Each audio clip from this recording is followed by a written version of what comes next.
educação. Vale a pena.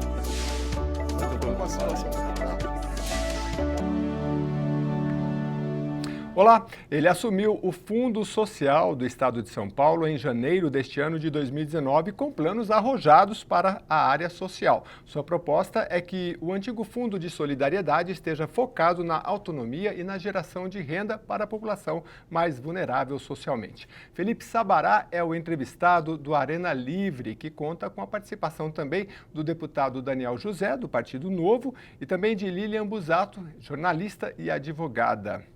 Muito obrigado, Felipe. Já voltando aqui aos estúdios da TV Assembleia. Muito obrigado pela sua presença. Obrigado, Jeremias. Olá, Daniel. Olá, Lilian. Tudo bem? Tudo bem? Eu queria começar que a gente falar um pouco do Fundo de Solidariedade e depois a gente conta um pouco também da sua trajetória, mas as pessoas nem sempre sabem, entendem exatamente, porque tem a Secretaria de Desenvolvimento Social do Estado de São Paulo e o Fundo trabalha também junto, né? Como é que funciona? Bom, o antigo Fundo Social de Solidariedade nós transformamos em Fundo Social de São Paulo, com um viés mais de desenvolvimento econômico e de descentralização econômica, levando para as comunidades de periferias e dos subúrbios aqui do município, da região metropolitana e de todo o estado de São Paulo, incluindo o litoral e também o interior, as ações de formação de pessoas, qualificação profissional e empreendedorismo, levando também investimentos privados e públicos para que essas pessoas que vivem nesses espaços mais vulneráveis, nas periferias, possam desenvolver a economia local. Dessa forma, elas conseguem ter uma qualidade de vida melhor, não precisam se deslocar para os centros urbanos e gastar horas em transporte público com uma qualidade de vida bastante ruim, porque os empregos hoje estão na região central, mas a maior parte da população carente vive no entorno da cidade. Então é importante que o Fundo Social estivesse nesses centros mais afastados das cidades e é exatamente o que nós estamos fazendo. O senhor anda por toda essa região, estado de São Paulo todo, vê tete a tete ali o trabalho? Exatamente. Então nós temos visitado as periferias como um todo e identificado pequenos negócios, comércios em geral, de pessoas que empreendem, mas sem apoio financeiro e de qualificação e profissionalização. Então são verdadeiros heróis, pessoas que conseguem desenvolver seus pequenos negócios nesses territórios e a nossa proposta é levar investimentos para que essas pessoas consigam alavancar os seus pequenos negócios e permanecerem com qualidade nessas regiões. E também um outro caminho que nós estamos levando para essa população é a ecologia, porque a maior parte dessas comunidades tem problemas com infraestrutura, com saneamento. Então, o esgoto a céu aberto é uma questão comum nesses espaços mais vulneráveis e muitas vezes nem o Estado, nem a iniciativa privada consegue entrar. Então, com o Fundo Social, nós conseguimos ensinar essas pessoas a cuidarem dos seus resíduos, fazerem a gestão dos seus resíduos e, inclusive, desenvolverem economia a partir disso. Isso viabiliza uma qualidade de vida melhor, uma prevenção de saúde maior e uma queda na violência, inclusive, nos índices de violência, porque essas pessoas com mais oportunidades entram menos para a criminalidade. Então, basicamente, estamos levando economia, uma economia que substitui, muitas vezes, a economia do crime, que é o que hoje preponderantemente ocorre em regiões mais vulneráveis. Regiões vulneráveis não, deputado, que tem todo tipo de problema, né? Ele falou em relação à segurança pública, esgoto a céu aberto também, um problema de infraestrutura. E eu queria que o senhor, por favor, direcionasse a próxima pergunta. O Felipe, ele esteve aqui já no programa e falou das alterações. Ele é o primeiro presidente do fundo que, diferente de uma tradição, que era sempre a indicação da primeira-dama, ele agora vem com uma nova proposta. Eu queria que o senhor tenha acompanhado esse trabalho dele, por favor. Sim, acho que seria legal explorar um pouco mais para as pessoas que estão assistindo quais são os cursos oferecidos, né, pelo fundo, qual é o público-alvo, né, do Fundo Social e também entender um pouco mais como que estava o fundo em janeiro, né, quando você assumiu e como que vocês estão orientando o trabalho agora. Daniel, obrigado pela pergunta e pela provocação. Realmente, o Fundo Social, até então, ele tinha um viés mais assistencialista, sem fazer aqui críticas ao passado.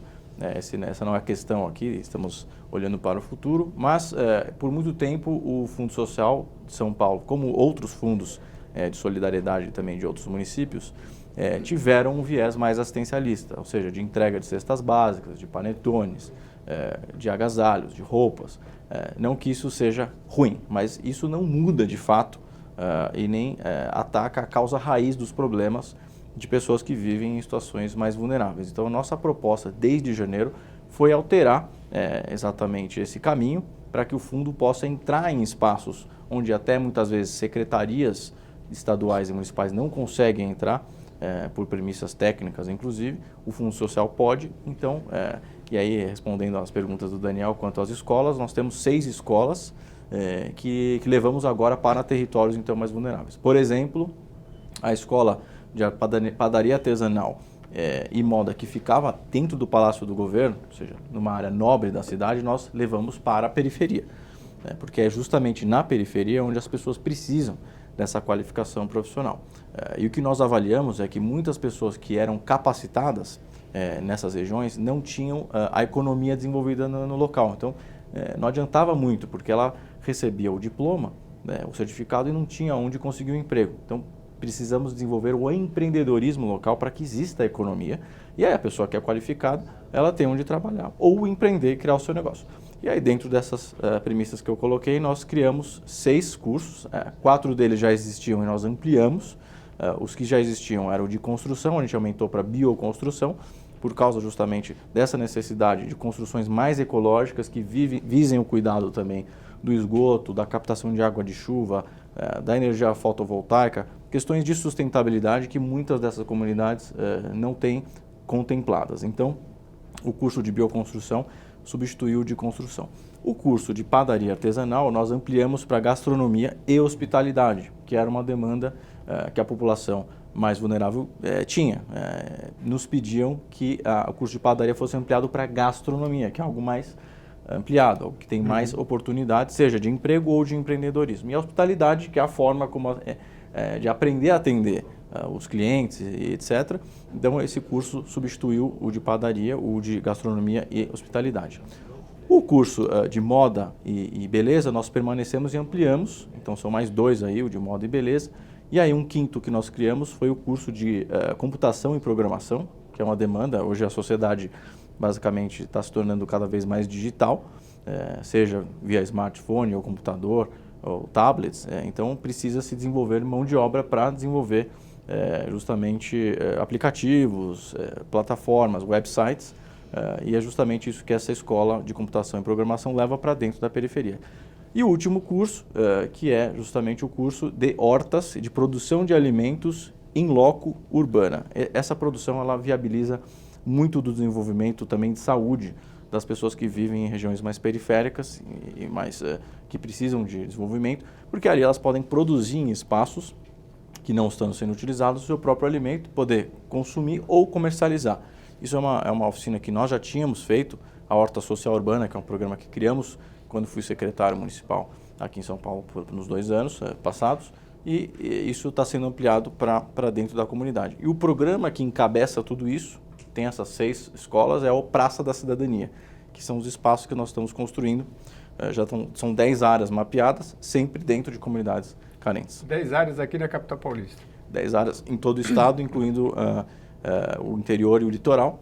Tá. Então, nós estamos espalhando, diversificando, ramificando o atendimento às pessoas mais vulneráveis de todo o estado, que aí inclui o litoral, a capital e a região metropolitana e interior. Praças da Cidadania. A Lilian, por favor, também. Felipe, como é que você está vendo hoje a situação das pessoas que moram na rua, que cada dia cresce mais? Já tem algum plano, alguma estratégia para poder estar ajudando eles? Bom, esse assunto é um assunto que é muito caro para mim. Foi como eu comecei a minha carreira, vamos dizer assim, na área social, e comecei acolhendo pessoas que viviam nas ruas.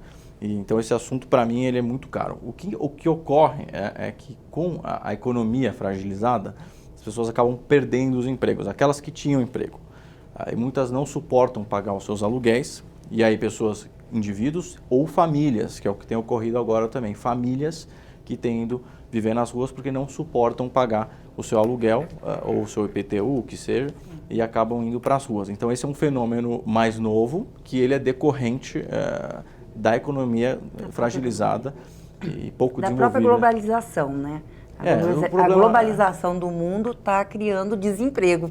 Por mais que a gente goste do TI, é muito bom, mas cria falta de emprego, de oportunidade para as pessoas também, né? Eu diria que é mais a economia, a crise econômica. A crise econômica é o que tá primeiro global, fator sim. aí. Tem um outro fator que é a questão migratória, que sempre existiu.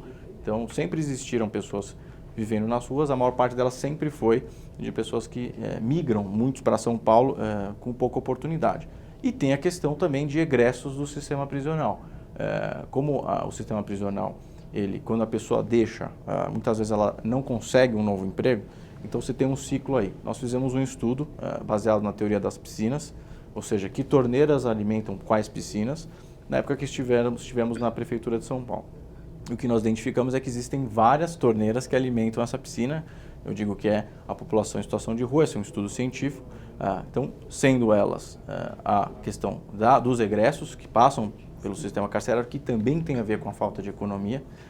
Não estou dizendo que todo mundo que comete crime é decorrente da falta de economia. Existem as pessoas que são criminosas mesmo, mas muitas acabam cometendo delitos para sobreviver e a economia do crime se tornou uma opção hoje sim, e acabam entrando nesse ciclo de penitenciárias e saem sem emprego e acabam indo para a rua e são presos de novo. Então, 87%, por exemplo, da Cracolândia, das pessoas que estão lá, são egressos, tiveram passagem pelo sistema prisional. Então, migratório, sistema prisional e a questão econômica, que é decorrente da automatização ou da questão de tecnologia, mas eu diria que é menos isso e mais a crise econômica mesmo, né? Principalmente as pessoas que trabalhavam em postos mais baixos, ou seja, que recebiam menos recursos, são as primeiras a serem demitidas. Agora, Felipe, o problema, por exemplo, da Cracolândia, sempre quando se coloca essa discussão, vem à tona, já foi muito discutido isso, leva compulsoriamente para internação, ou do outro lado, não, tem que um tratamento continuado, não pode tirar a droga de uma vez, tem que colocar num hotel, né? Existe um meio termo, existe como fazer parceria para enfrentar, porque quem não é da capital paulista não sabe que a gente tem uma Cracolândia aqui muito grande, e é lógico que o Fundo Social, ele não é só a área de atuação dele, é do estado dele todo também, mas também da secretaria. Mas como é que você vê esse enfrentamento? Esse é o ponto da Cracolândia, ele é bem complexo, né? E como já dizia e os especialistas sempre dizem, não existe resolução simples para problemas complexos. Então a questão da dependência química, ela tem triggers, né? Elas têm, como se diz em inglês, ou seja, existem os gatilhos que levam as pessoas a fazerem o uso da droga. No caso da Cracolândia, o nome técnico é o cena de uso de droga aberto, cena de uso aberto. Essas cenas, elas ocorrem em países onde você tem alguma vulnerabilidade latente, e no caso de São Paulo, de novo, a população de rua se mistura com a população dependente também. Porque quando você vive na rua, e eu particularmente conheço bem esse assunto, porque convivi muito com pessoas que vivem nas ruas desde a minha adolescência, quando eu comecei esse trabalho com essa população, é difícil viver na rua sem fazer algum uso de droga. Geralmente, a primeira droga que essas pessoas usam é o álcool.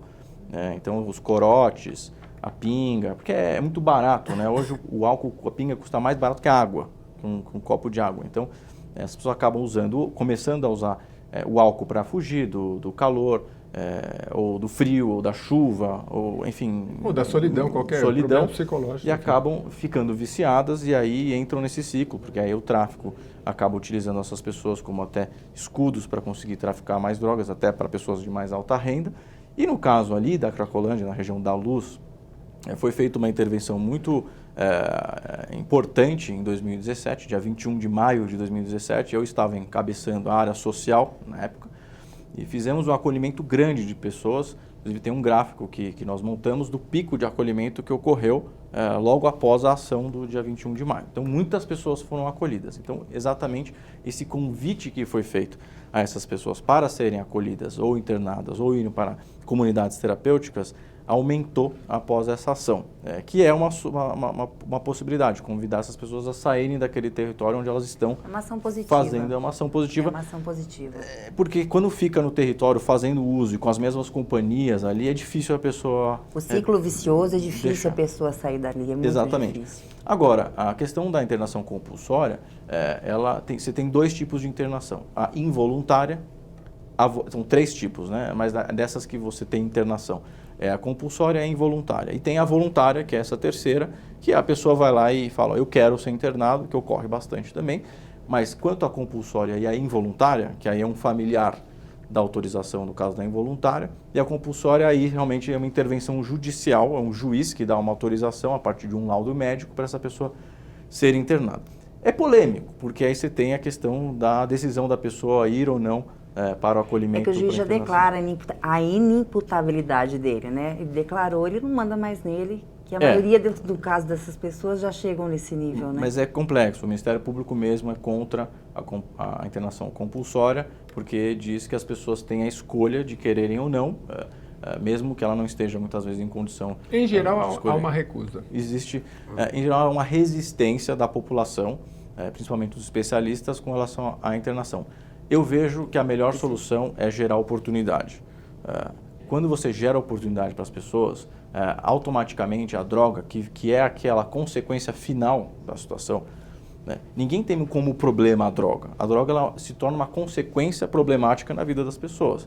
Como qualquer outra compulsão. Tem gente que tem compulsão em compras, tem gente que tem compulsão sexual, tem gente que tem compulsão de esporte mesmo. Então, existe sempre um fator gerador dessa compulsão.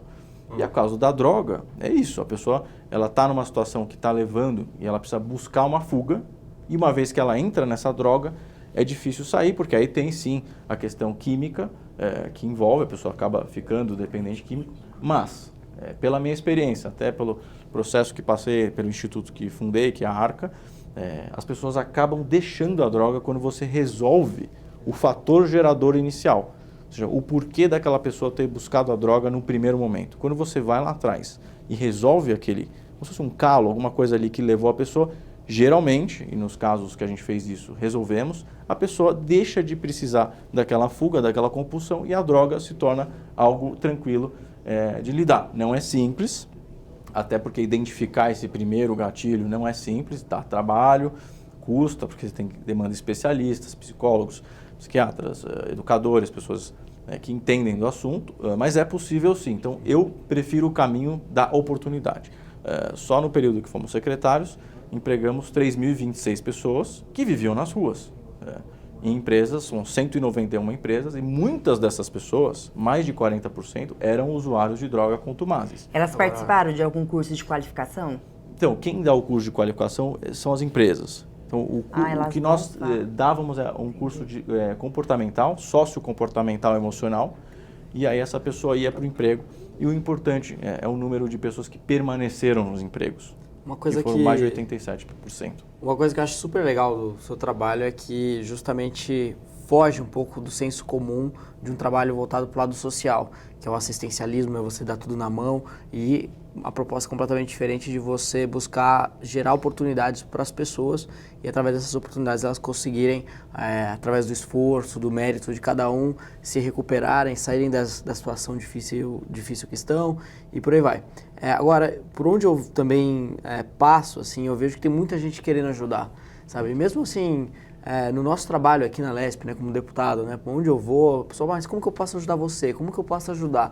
E eu vejo que, assim, como liberal, como liberais, né, nós acreditamos muito no poder do indivíduo, né, da capacidade de ação do indivíduo. E na sociedade, as pessoas que estão já estabilizadas, as pessoas que estão bem, elas têm uma possibilidade de alocar energia, esforço também para ajudar aquelas que não estão bem. E como que você pensa isso? Vocês, por acaso, têm alguma atuação voltada para estimular com que as pessoas comuns, assim, também façam a diferença? E não esperar o Estado, né, resolver todos os problemas? Eu vejo pela minha história. Eu comecei aos 13 anos acolhendo pessoas das ruas na minha casa. Não é algo que eu indico para todo mundo, mas o que me levou a fazer isso é a indignação. E aí muita gente me falava, isso é um papel do Estado, por que você está fazendo isso? Isso não é um indivíduo que tem que resolver. Mas eu falava, a rua é minha, se tem uma pessoa na minha calçada, é minha responsabilidade. Se o Estado não está resolvendo, alguém precisa resolver.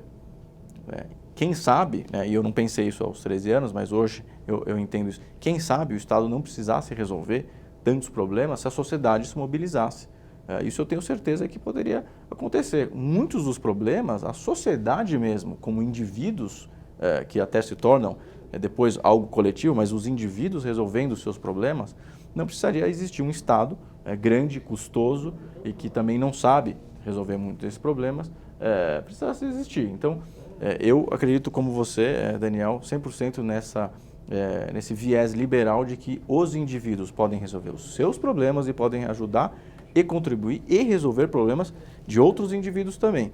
E é assim que uma sociedade é formada, por indivíduos. Aliás, Felipe, na última vez que você veio aqui, você me falou da SP Mais Humana. A gente falou aqui das praças de cidadania, a gente vai voltar, mas aí você falou, não, a gente tem dois programas principais, e é o SOS Mulher e o SP Mais Humana.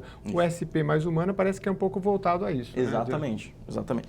Então, nós estamos lançando uma plataforma de voluntariado e doações, e aí eu vou explicar já mais como vai funcionar, mas que justamente dá possibilidade para indivíduos e pessoas também que convidem outros amigos, ou seja, amigos ou coletivos, como vocês quiserem chamar, possam participar da resolução de problemas que são de todos. Então, o SP Mais Humana é uma plataforma digital, você vai poder acessar por seu computador, um tablet ou um smartphone, a partir do seu endereço colocado ali, vai ser localizado georreferenciadamente todos os serviços sociais e de saúde e de voluntariado no seu entorno, dentro de um raio que você escolher. Então, por exemplo, você vai colocar lá a LESP. Aí, em volta da LESP, da Assembleia, você vai achar lá. Você vai escolher a categoria que você quer apoiar. Criança, adolescente, idosos, pessoa com deficiência. Você escolhe as categorias, pessoas em situação de rua. E aí vai aparecer ali todos os serviços cadastrados de entidades, de ONGs, que atendem essa população. Você escolhendo vai para uma segunda fase que vai ter qual categoria você quer contribuir, com o quê? Então, com tempo, com dinheiro, com emprego. A causa que a pessoa se identifica roupa, mobília, o que for. E aí você vai ser conectado com entidades vinculadas àquela causa que você quer ajudar e com o que você quer ajudar. Você escolhe as ONGs ou uma ONG e aí você entra em contato. E lá você tem uma espécie de pontuação, como se fosse um TripAdvisor. Então você consegue colocar lá, essa ONG é legal, vou colocar aqui 1, 2, 3 estrelinhas. Aí você faz a experiência de fazer o voluntariado ou a doação e você mantém contato através da plataforma com a entidade. Nós estamos cadastrando nesse momento todas as ONGs que têm algum tipo de vínculo com o governo do estado ou com os municípios nessa plataforma. Então daqui a 10 dias a gente vai lançar a versão de teste e aí você colocando o seu endereço você vai poder escolher. E tem uma ferramenta que nós estamos incluindo que você vai poder, através das suas redes sociais, chamar os seus amigos, os seus colegas, os seus conhecidos, os seus colegas de trabalho para fazerem um voluntariado ou as doações com você. Então é uma revolução. Legal. Você que acompanha a gente aqui no programa Arena Livre, fique atento. Então, aqui é a promessa do Felipe. Esse programa está sendo gravado em maio de 2019, E para acompanhar essa plataforma que se chama SP Mais Humana, Paulo Mais Humana. São Paulo Mais Humana. Para quem quer ajudar. Ajuda para quem quer ajudar. Felipe, os aplicativos eles têm revolucionado tudo, A gente pega um aplicativo, sabe onde tem um carro perto da gente, um patinete, uma pizzaria, porque esse serviço nada mais faz do que juntar as informações que a gente não tinha antes com o serviço de geolocalização. E você propôs esse São Paulo Mais Humana, que é um pouco de levar um pouco do que a gente tem na iniciativa privada, dessas facilidades para a atividade pública. Você acha que a tecnologia vai ajudar na gestão pública em outras áreas? Com certeza. A outra plataforma que você mencionou, que é o SOS Mulher, também é tecnologia a serviço do ser humano e ao serviço da sociedade, Como são os aplicativos de mobilidade, A mesma coisa está sendo criada para voluntariado e doações e também para outros tipos de apoio. Mas eu digo assim, no espectro mais amplo, porque, por exemplo, todo mundo reclama que o dinheiro é muito concentrado. Está tudo em Brasília, aí o governador vai lá pedir dinheiro. E a gente sabe que os problemas estão nas cidades, o buraco está na rua, o morador está ali e a população que tem que resolver. eu vi uma entrevista sua também que você falava que não, se a pessoa está numa comunidade, como é que a gente vai fazer num desses projetos? O problema é no córrego, então assim, tem um recurso do fundo, então a população traz o problema, aí entra o fundo, mas aí pessoas da própria comunidade, um pedreiro, alguma coisa, ou seja, é o problema sendo solucionado na própria comunidade. Isso em forma de gestão, a gente sabe que geralmente não é assim, é meio que de cima para baixo. É nesse sentido que se você vê isso em outras áreas, na educação, na saúde, se é possível um dia a tecnologia fazer com que as pessoas se unam, não só em grupo de WhatsApp de vizinho para mandar bobagem, mas poder ajudar a solucionar seus problemas. Eu vejo que o principal benefício que a tecnologia trouxe e traz é integração. Integração de dados, integração de pessoas, diversas formas de conseguir conectar. A própria internet é chamada, né, da rede de conectividade. Né? Até a gente reclama quando a conexão está fraca com a internet. Então, esse negócio de integração, de conexão, é o principal benefício da tecnologia. E na área social, saúde, segurança, educacional, a tecnologia faz um trabalho e é uma ferramenta muito importante. Você acha que um dia a gente vai ter 4 estrelinhas, 5 estrelinhas para dar para o professor, para o gestor? Né? Porque hoje tudo é avaliado, né? Você acha que um dia a gente vai chegar nisso? Já existe isso, né? O próprio ranking dos políticos, por exemplo, que existe, como outras ferramentas e portais, você já consegue ranquear a sua experiência. Como é uma experiência num restaurante, num hotel, numa viagem, numa companhia aérea, a ideia também é ranquear os serviços públicos. E também tem um pouco desse negócio de parar de achar que são coisas separadas. Nós todos somos seres humanos, nós temos um planeta, temos uma natureza, um ecossistema, e quanto mais estivermos integrados e colaborando entre nós, muito melhor. Aí você gera abundância. Então, eu acho que a sociedade está quebrando um pouco disso. O Daniel mesmo vem de uma geração aí que está quebrando paradigmas no legislativo. É um cara que eu admiro muito. Enfim, ele tem uma história maravilhosa, inspiradora também, e esse cara, ele é uma referência de muita gente que nunca pensou em política e que hoje percebe que é uma pessoa e que está um legislativo, está legislando, está fiscalizando o que o executivo faz, mas ele é a mesma pessoa que eles conheciam, o mesmo Daniel que estava ali na escola, no trabalho, né, na universidade, enfim, sendo uma pessoa inspiradora, como sempre foi, mas agora num lado sentado, cumprindo um papel público. Mas é a mesma pessoa. Eu acho que a tecnologia, as redes sociais, a internet, ela quebrou um pouco dessas barreiras e esses preconceitos e paradigmas de que existem mundos tão separados.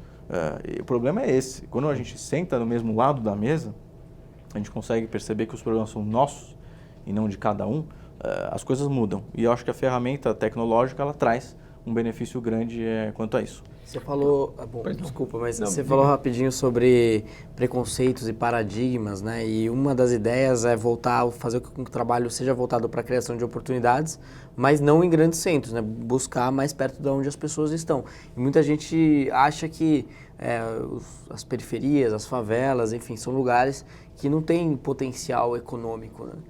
Só que eu não sei, o que você tem visto, né, durante as suas andanças aí pelas periferias, o que você tem visto de interessante, assim, né? Porque eu imagino que onde tem gente tem demanda, né? E onde tem demanda tem oportunidade. Então, não sei se isso faz sentido para você. Faz muito sentido, Daniel. É exatamente isso. Os desafios, na verdade, os problemas, como a gente costumava chamar, são sempre oportunidades, né? Aliás, o chinês chama problema de oportunidade. E não é por acaso que os chineses estão chegando onde estão chegando. E nós vamos chegar lá daqui a pouquinho, porque eu vou num rápido intervalo, posso te interromper rapidinho? Claro. E aí é bom porque você já fica curioso, e eu vou voltar daqui a pouquinho que eu quero que o deputado também fale um pouquinho da área da educação dentro dos projetos, já que é uma área que é muito atinente ao deputado. Mas a gente volta já depois do intervalo.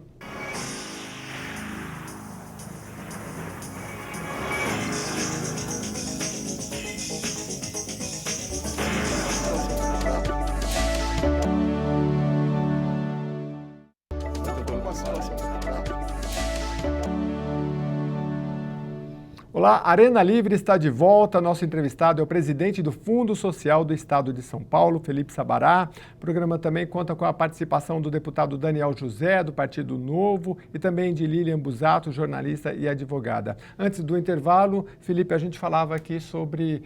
você falava em transformar os problemas, a crise, em oportunidades em relação ao potencial das periferias, né?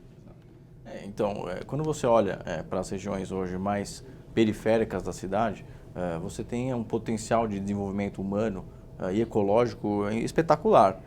Tudo depende do olhar, né? Você pode olhar o copo mais cheio ou menos cheio. Até então, as pessoas focaram muito os centros urbanos. Existe um êxodo rural enorme. Hoje, quase 87% do Brasil já é de pessoas vivendo em centros urbanos, né? Então, existiu isso, essa procura pela vida nas cidades, nos centros urbanos. E com o fator migratório, pessoas acabaram também vivendo nas periferias. Aí começaram a se criar as comunidades, também chamadas como favelas, enfim, como vilas, etc. E essas pessoas acabaram ficando distantes dos centros mais desenvolvidos economicamente. Isso trouxe uma série de desafios para quem vive nessas regiões. Mas como todo desafio, como toda crise, todo problema é uma oportunidade, quando você enxerga isso até como potencial de negócio e de investimento, vamos falar sobre o consumo, é um poder de consumo enorme. Só na região metropolitana são quase 5 milhões de pessoas vivendo em comunidades aqui só em São Paulo.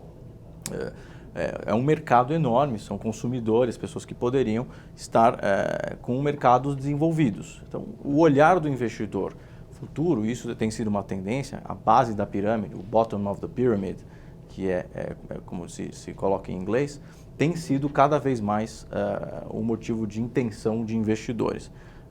A questão ecológica, que eu sempre coloco, também.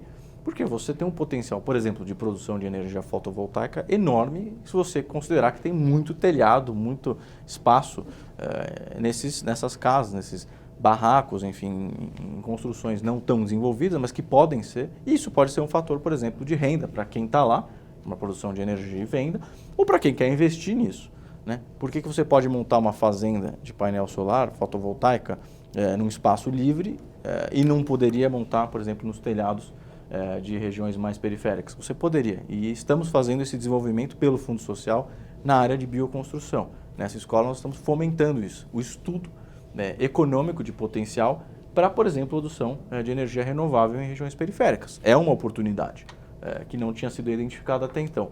A mesma coisa a ecologia, você pode usar essas áreas para produzir alimento. Também, por exemplo, área de beleza, você tem muitos salões de beleza pequenininhos nessas regiões. A cada 100, 200 metros que você anda numa comunidade carente, você vai achar um salão de beleza, né? Então, é um mercado, um potencial enorme para esse mercado da beleza, dos cosméticos, enfim. Então, só citando aqui alguns, na área de alimentação também, né? Varejo como um todo. E é interessante, Felipe, como essas áreas, por exemplo, que antigamente estariam na base, né? Mas, por exemplo, hoje os chefes aí estão em alta, né? Da culinária, e você transformou ali a área da padaria e deu um up aí para... Gastronomia e hospitalidade. Gastronomia e hospitalidade. Eu conversava com um cabeleireiro esses dias e ele falou, olha, a minha profissão eu posso trabalhar no mundo inteiro. E aí você está falando da gastronomia, Canadá é um dos países que gastronomia ainda está em alta para acolher pessoas de outros locais, né? Às vezes um advogado não vai conseguir tanta facilidade de trabalhar no exterior quanto um bom cabeleireiro, uma pessoa da área da gastronomia que pode se espalhar. Mas os seus projetos, assim, dentro da Praças da Cidadania, tem a oficina de bioconstrução, moda... acessórios de casa, beleza estética, padaria para a gastronomia e empreendedorismo e programação. E aí eu gostaria da participação do deputado, porque o senhor tem artigos, muito trabalho voltado para a área da educação. Como é que o senhor vê essa área do empreendedorismo e que eles estão também treinando os jovens na área da programação, que é uma área que tem uma demanda, acho que das maiores, enfim, né? O senhor tem acompanhado, viu algum trabalho que eles têm feito nessa... Sim. Eu acho que a educação ela só funciona bem, né? Sobretudo para os jovens, se ela está conectada com o mundo, né? Então não adianta nada alguém ir para uma escola que chega lá, termina, né, o último ano do terceiro colegial, né? Acabou o ensino médio e se fala, poxa, muito bacana, mas agora eu não sei para onde ir, não sei o que vou fazer em seguida, né? Então, no mundo ideal, a escola conseguiria preparar os jovens para o mercado de trabalho. E essa transição entre educação e trabalho, hoje no Brasil, ela é praticamente inexistente, essa ponte não existe, né? Então, eu vejo com muito bons olhos todas as iniciativas que tentam formar as pessoas para fazer essa ponte. Então, tem desde o ensino técnico como também os trabalhos do Fundo Social, que são muito importantes. Alguém que, por exemplo, faça um curso de beleza, aprende a se tornar manicure, pedicure, poxa vida, pode não ser uma trajetória de alguém que vai para a universidade, mas como para muitas pessoas as oportunidades são tão escassas, aquela pode ser a oportunidade que ela tem, que com um pequeno conjunto de materiais e com aquele conhecimento que ela aprendeu, de no dia seguinte começar a trabalhar e gerar renda para a família. E isso eu acho que faz uma diferença enorme, né? Às vezes a gente se prende muito nas teorias, né, no ensino teórico das coisas, e a gente não entende que as pessoas elas só vão valer mais no mercado de trabalho se elas forem mais produtivas. Então, se ela consegue fazer algo bem feito, se ela consegue fazer algo que tem um valor econômico, de maneira muito bem feita, ela vai conseguir prosperar. Então, esse é o caminho, né? Eu sou um grande defensor de que a gente consiga construir no Brasil, em São Paulo e no Brasil, essa ponte de maneira bem melhor, né, entre educação e trabalho. E já no colegial, né, no ensino médio, já, enfim, durante o período da educação formal, essas pessoas já terem um acesso a uma profissão, né? Já aprenderem algo de fato, né? Que ela termine a escola e seja empregável, né? Porque a boa parte dos jovens ainda não são empregáveis, infelizmente. Como é que a área social, Felipe, tem tido um olhar nisso de tentar conectar o mercado de trabalho? Porque é difícil, você vai lá numa periferia. Hoje, eu tive aqui, por exemplo, às vezes você vê eu frequento muito o Parque Ibirapuera, por exemplo. Você vê jovens, né? Antigamente você via pessoas mais velhas, você vê jovens que estão ali limpando o banheiro, enfim, então você vê que é o que sobrou para ele, não ele poderia estar em uma outra área, mas ele está tendo que trabalhar naquela área porque ele não tem um estudo, né? Exato. Como é que você está tentando conectar isso? A gente precisa separar e contextualizar as coisas. Existe uma crise econômica que está forçando muita gente a ter que trabalhar em áreas que não trabalharia se tivesse um mercado pujante. Então, isso é uma coisa. Não desprezando, porque no mundo inteiro é normal, o jovem tem que, no começo de carreira, tem que trabalhar mesmo. Mas existe esse contexto de economia fragilizada no Brasil. Nós estamos passando pela maior crise, e aí a importância da reforma da Previdência. O Partido Novo, que fazemos parte, é um defensor disso, com nossos deputados federais defendendo a reforma da Previdência. Isso precisa acontecer para melhorar a economia. Isso muda uma série de dinâmicas. Agora, falando sobre a questão emprego e trabalho, que é a relação com a educação, que o Daniel colocou muito bem, o que havia de certo engano, ou assim a coisa estava sendo desenvolvida ainda, é que muitos dos territórios onde não existe economia, ou melhor, existe a economia do crime, que é droga, ou contrabando, ou produtos roubados, etc., pessoas acabavam sendo formadas nessas regiões. Então, o que nós percebemos pelas minhas andanças, como o Daniel falou, pela periferia, que existe educação lá. Tem muita gente que não percebe isso, que não sabe, que não frequenta. Existem escolas, existem espaços públicos, existem os centros de referência de assistência social, os CRAS, os CREAS, que são centros de referência especializados da assistência social, as UBS, elas estão lá. Então, a pergunta que fica é, se existe educação, eu tenho visitado as escolas das periferias, e elas muitas vezes estão em bom estado, sim. Se existe educação, se existe a entrada da saúde, com um custo enorme, né? Quase 20 bilhões de reais são investidos só no município de São Paulo na área da educação. Existe recurso. Você tem uma comparação, na área social o investimento é de 1,5 bi. Na área da educação, quase 20 bi. Na área da saúde, em torno de 10, 12, 15 bi. Por que tanto investimento na educação e o resultado demora tanto a vir? Porque falta a oportunidade. Muitas dessas pessoas que vivem nas periferias não veem valor na escola. Quando você olha os gráficos da famosa evasão escolar, que é o grande problema da educação no Brasil hoje, é porque não conecta com a realidade, como o Daniel falou. Para uma pessoa que vive na periferia, na realidade de hoje, muitas vezes é melhor ela não ir para a escola. Isso significa que ela vai estar perdendo tempo ou de trabalhar em alguma coisa para sustentar a família, ou entrar para o crime mesmo, ou ter que empreender, criar um negócio. Então a escola se torna algo secundário, terciário. Então precisa ser levada a economia para esses espaços, uma vez que a pessoa conecte, que se ela for educada, ela vai conseguir um emprego ou empreender ou criar o seu negócio e ter a sua autonomia construída, a educação tem mais valor. O ser humano, ele trabalha, ele se dedica para aquilo que ele vê valor. Todos nós somos assim. E hoje eu vejo que como não existe a economia desenvolvida nessas regiões mais periféricas, as pessoas acabam não vendo valor na educação. Então existe uma evasão para outros tipos de atividades. Então por isso que o principal projeto do Fundo Social é descentralizar a economia, levar investimentos e qualificação através das nossas escolas, para que as pessoas entendam que elas podem sim empreender, gerar empregos ali nas regiões delas. E nós estamos agora em muitas conversas com os fundos de investimento e bancos para que elas possam investir, esses bancos, fundos investam em pessoas, empreendedores das comunidades, empreendedores de regiões mais periféricas. Aí o fluxo de dinheiro, que muitas vezes está até represado aqui, porque temos um mercado competitivo e até saturado, para você ganhar market share aqui hoje no centro, para você ganhar competição, você tem que ser muito bom, porque está saturado. Nessas regiões é uma enorme oportunidade para você levar o seu negócio ou empreender ou investir em alguém que está lá. Então, a nossa principal aposta é essa, de centralizar a economia e a capacitação para que exista uma nova economia, uma economia da periferia. Felipe, antes de passar a palavra para a Lilian, eu queria só, e também o nosso tempo vai se esgotar, daqui a pouco eu quero voltar para falar nas praças da cidadania, se já tem instalada alguma no estado de São Paulo, você falou são 10, e como é que você está vendo? Porque pelas minhas contas, na gravação desse programa, são cerca de 130 dias aí de gestão, né, desde janeiro, mas também uma outra questão, tem sido veiculado aí na imprensa que você poderia ter a vontade, enfim, de se candidatar à prefeitura, né? Ser um prefeito, né? Eu queria saber se, já que dentro do novo existe um processo diferente, como é que é esse processo, se essa é realmente uma iniciativa sua, se os colegas também que procuram, indicaram o seu nome, enfim. Falar com a Lilian? Pode responder aqui, e o deputado também queria saber dele depois como é que funciona esse processo aí, porque vocês falaram que para entrar no partido há uma seleção diferenciada, né, que vocês estavam explicando no intervalo. E quando vai se indicar um candidato, no caso do Felipe, isso tem a participação do partido, mas primeiro... Você teve a sua iniciativa ou não? Bom, a primeira coisa é assim, eu estou totalmente focado no meu trabalho hoje, então são 100 e poucos dias de gestão e está indo muito bem, então eu fico muito feliz de ver a evolução rápida que nós temos, com um time muito bom, muita gente vindo do setor privado para a nossa equipe, e temos diretores muito importantes que estão conosco, que deixaram o setor privado para virem para o setor público, como fez o próprio Daniel no Legislativo, nós no Executivo. Então, estou muito contente com o que estamos fazendo e estou focado nisso agora.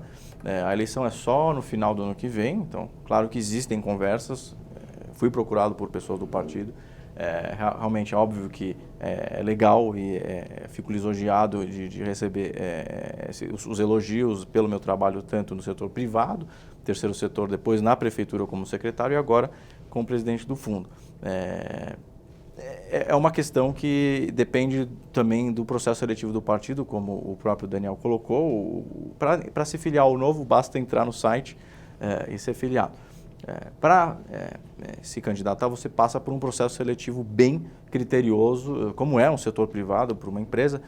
São Paulo tem um orçamento de mais de 60 bilhões de reais, então quem fosse candidatar à prefeitura de São Paulo, que é a maior cidade da América Latina, terceira maior capital do mundo, precisa ter muita qualificação. Então o partido está correto de ter esse processo seletivo super criterioso. Então existe sim a possibilidade de participar do processo seletivo, mas isso não depende de mim. Enfim, hoje estou focado 100% no meu trabalho no Fundo Social, aqui desenvolvendo essas praças da cidadania e tudo isso que a gente vem falando. E em relação à Praça da Cidadania, você falou que são 10, já tem alguma instalada no estado de São Paulo? O legal da praça, que a gente não mencionou aqui, nós falamos da economia, de levar a economia para lá, as escolas que qualificam para empreendedorismo local e a questão da ecologia, que cuida do espaço ali, tanto água, esgoto, energia, mas existe também toda a questão que a praça traz, que é de ensinar as pessoas da comunidade a construírem esta praça.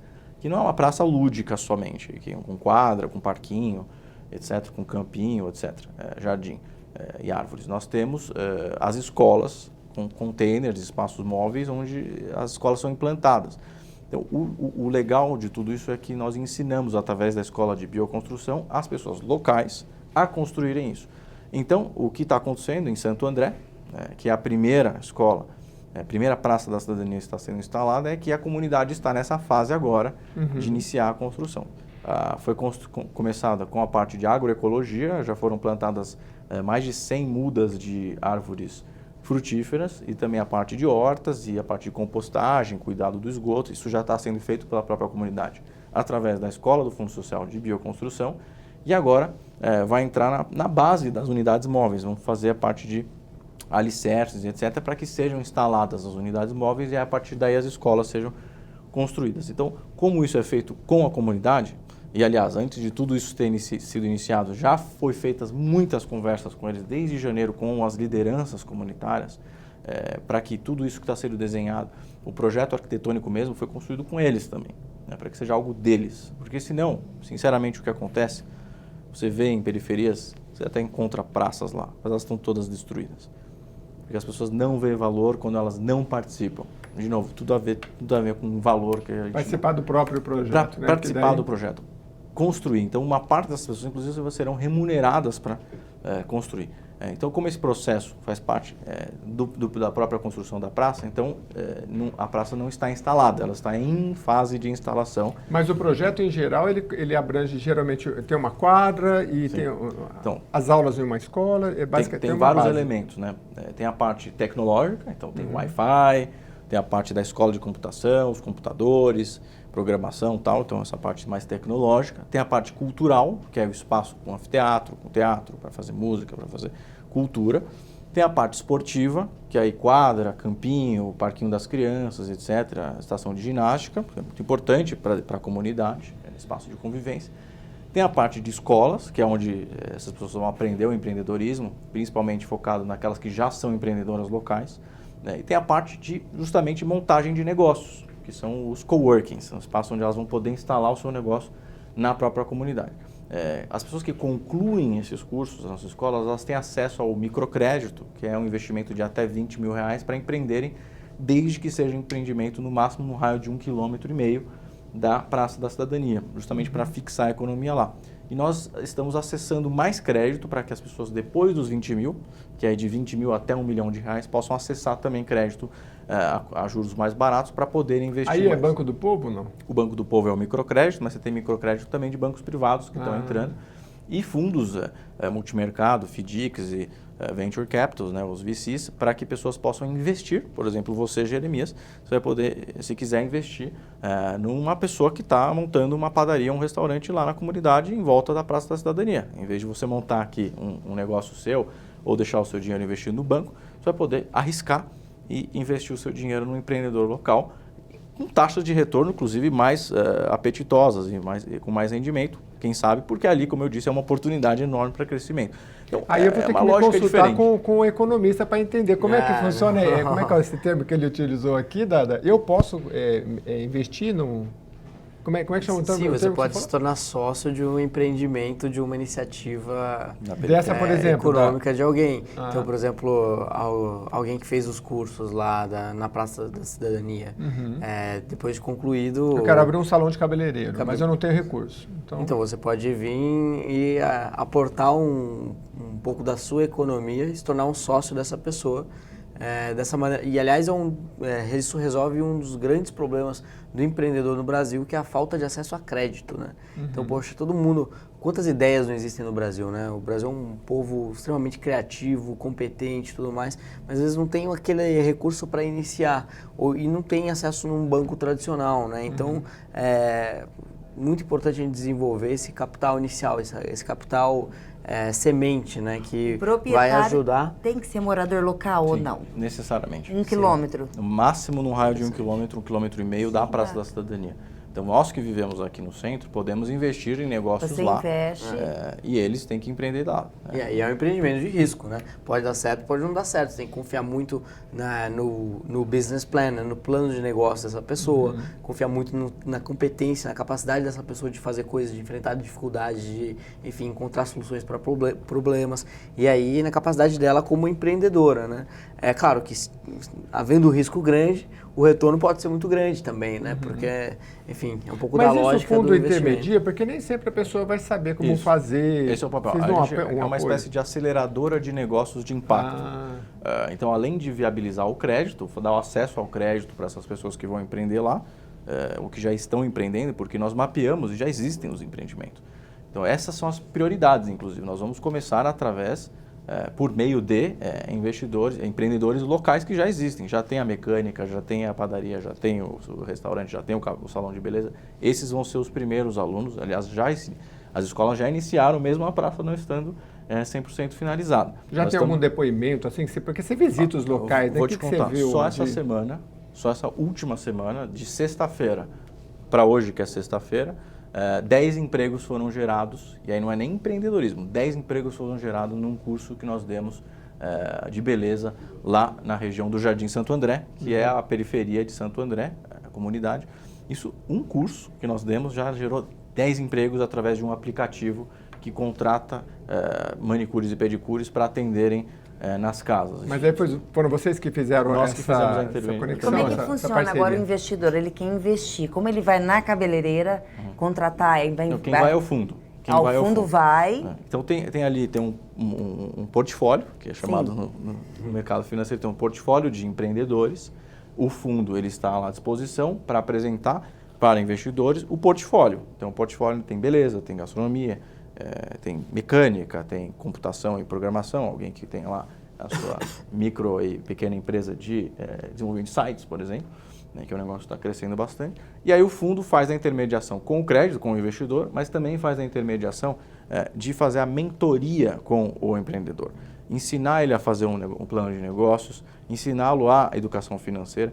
Todas as escolas do fundo, o último módulo é de empreendedorismo, que inclui educação financeira seja da também. padaria, de moda, Todos. ele sempre vai ter um módulo. Todos têm módulo de computação e todos, o último módulo é o empreendedorismo com educação financeira atrelada e com uma mentoria de um empreendedor que já deu certo, já empreendeu, a preferência para quem já empreendeu na periferia e deu certo. Então, o fundo ele é uma espécie de conexão entre o crédito e a mentoria do empreendedor para acelerar os E aí negócios. você Isso tem é muito- profissionais, sim, pois não. Isso é muito legal, porque é o que a gente estava falando antes, mas de uma maneira mais figurativa, né? Que a gente tem que acreditar no potencial de cada um, né? De fazer as coisas, né? A pessoa que está numa situação difícil, né? Financeiramente falando, ela não está ali porque ela é incapaz, porque ela tem que depender do Estado, porque ela é uma vítima das coisas. Sim, ela pode dar a volta por cima, ela pode crescer, ela pode correr atrás. Então isso é uma maneira, assim, da gente até mostrar e mudar um pouco a nossa mentalidade aqui no Brasil, né? De que todo mundo pode chegar em algum lugar, né? Desde que tenha um preparo, tenha uma educação para aquilo que se busca fazer, que tenha um esforço, que persevere, saiba resolver problemas e por aí vai. E anula um pouco daquele discurso que a gente vê muitas vezes no plenário aqui da Assembleia, sobretudo da turma da esquerda, de que a pessoa que é pobre no Brasil é um coitado, é uma vítima e tal. Então a gente tem que acabar com essa história, porque cada um, né, tem capacidade de fazer coisas, de ir a lugares, né? E isso é muito legal porque às vezes só precisa de uma oportunidade. É uma oportunidade que aparece que ela já, sabe, já começa a decolar. Presidente, eu vi um vídeo recentemente que o sujeito dizia assim, olha, na Coreia do Sul, alguns cursinhos de faculdade tiveram que parar as aulas à meia-noite e não deixar mais porque os alunos queriam prosseguir até meia-noite e meia, 1h da manhã, estudar para o cursinho. Porque são culturas orientais também que você... É aquela oportunidade ou nunca, né? No Japão também, você vai passar numa USP é uma vez só. Você não passou, meu amigo. Por isso que... Você acha que no Brasil a gente vai alcançar, vai dar essa virada como deu a Coreia do Sul, como deram outros países, principalmente na área da educação, o senhor que está na área social, e é onde está uma boa base do problema, né? Sim. Das greves que tem nas escolas, enfim, todo o problema. Você vê um descontentamento geral no país. Você vê o professor desmotivado, no caso da educação, e o aluno também. Eu acho que o Brasil tem uma característica muito especial, o brasileiro, diferentemente do asiático que você citou como exemplo. O brasileiro é criativo, é empreendedor, é guerreiro, vai atrás e você imagina, essas pessoas que são chamadas de coitadinhas pela esquerda, pelo contrário, são pessoas que muitas vezes ficam horas, a maioria delas no trânsito, são guerreiros, pessoas que buscam ali, com o suor mesmo, conseguir a sua autonomia, a sua renda. Então, você imagina uma pessoa dessa capacitada, e tendo a oportunidade de crédito, de acesso ao crédito, poder empreender com recurso. O brasileiro, a gente fala a famosa gambiarrinha, a gambiarra que o brasileiro cria, que muitas vezes é muito criativa. Eu entendo que o Brasil, diferentemente desses países da Ásia, a educação que nós precisamos ela é mais conectada ao mercado de trabalho, que é o que o Daniel sempre fala. E eu aposto nisso. Por isso que o Fundo Social está entrando para as periferias com esse viés de qualificar com o acesso ao crédito para que o empreendedorismo seja a realidade e que o Brasil exporte isso. Você vê Israel. Israel tem lá um espaço territorial pequeno, mas ali hoje eles são o país que mais exporta tecnologia.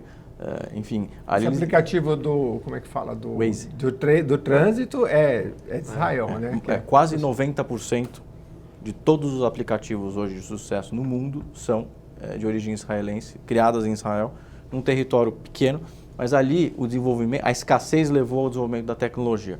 Aqui eu vejo no Brasil criatividade. O potencial criativo do brasileiro é espetacular.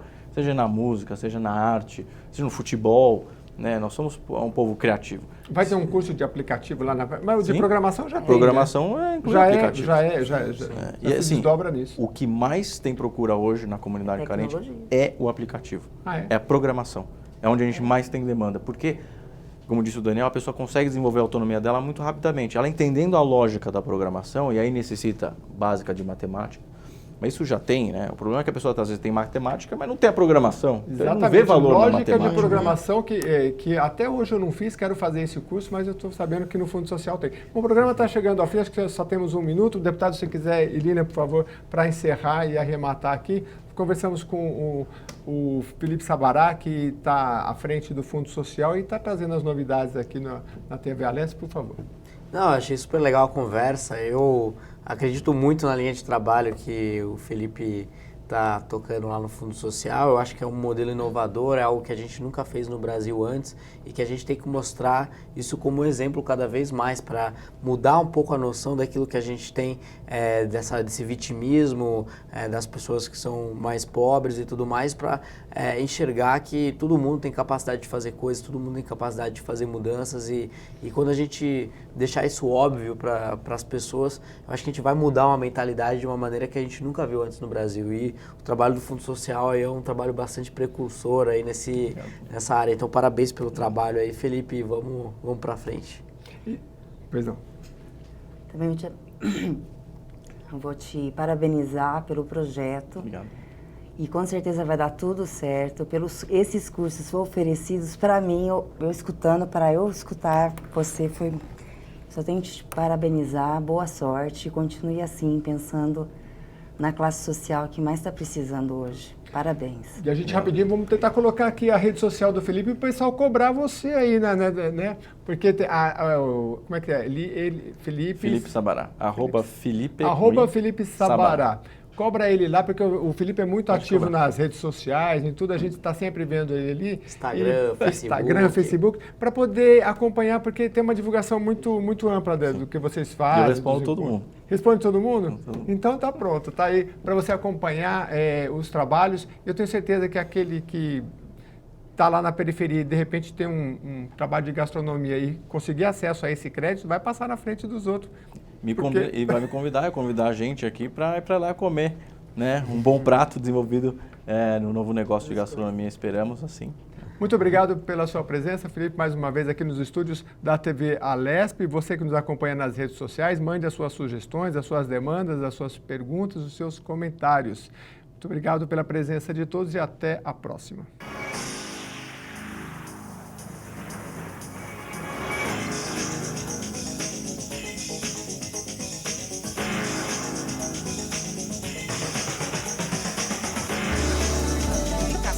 Vale a pena.